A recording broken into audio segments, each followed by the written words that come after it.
I know of an old Romanian fairy tale, highly unpopular, even in its earliest iterations. It might be based on a particular event, or perhaps is an extrapolation from existing Slenderman stories. The translation I'm most familiar with goes a bit like this.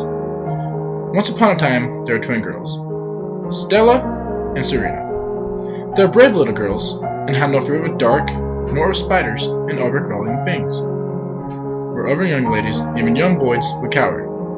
Stella and Serena would walk with their heads held high. They were good girls, obedient to their mother and father, and to the word of God. They were the best children a mother could ask for, and this was their own doing. One day Stella and Serena were out with their mother gathering berries from the forest. Her mother bid them stay close to her, and they listened, as they were good children. The day was bright and clear, and even as they walked closer to the center of the forest, the light barely dimmed. It was nearly bright as noon when they found the tall man. The tall man stood in the clearing, dressed as a nobleman, all in black. Shadows lay over him, dark as a cloudy midnight. He had many arms, all long and boneless as snakes, all sharp as swords, and they ribbed like worms on nails. He did not speak, but made his intentions known. Their mother tried not to listen, but she could no more disobey the tall man than she could forget how to breathe. She walked into the clearing, her daughter shortly behind her. Stella, she said, take my knife and cut a circle on the ground, big enough to lie in. Stella, who was not afraid of the tall man, nor afraid of a quiver in her mother's voice, obeyed what her mother said. Serena, the mother said, take the berries and spread them in a circle, and crush them underfoot until the juice stains zero. Though Serena wondered why her mother asked her to do such a thing, she obeyed, because she was a good girl. Stella, the mother said, lie in a circle. Stella, though she worried she might stain her clothes, did as her mother asked. Serena, the mother said, and bid Serena cut her sister open with her knife. Serena could not, would not.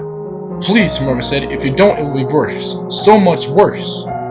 But Serena could not, and she threw the knife away and ran home, crying. She hid under her bed, afraid for the first time in her life. She waited until her father came home from the fields, and told him of the terrible thing she had found in the woods. Her father comforted her, and told her she would be safe. He went to the woods, his axe in hand, and as he commanded, she stayed by the hearth, waiting for his return. After some time she fell asleep. When she woke, it was to the sound of knocking on her door, the darkest hour of the night. Who is there? She asked. It is your father, the knocker said. I don't believe you, said Serena. It is your sister, the knocker said. It cannot be, said Serena. I am your mother, said the knocker, and I told you it would be worse. And the door, locked tight before her father left, fell open, as if it had been left ajar. When her mother stepped in, her sister's head clutched in one bloody hand, her father's in the other. Why? Where's Serena? Because, said her mother, there's no reward for goodness. There's no respite for faith. There's nothing but cold, still teeth and scourging fire for all of us. And it's coming for you now. And the tall man slid from the fire and clenched her in his burning embrace. And that was the end of her.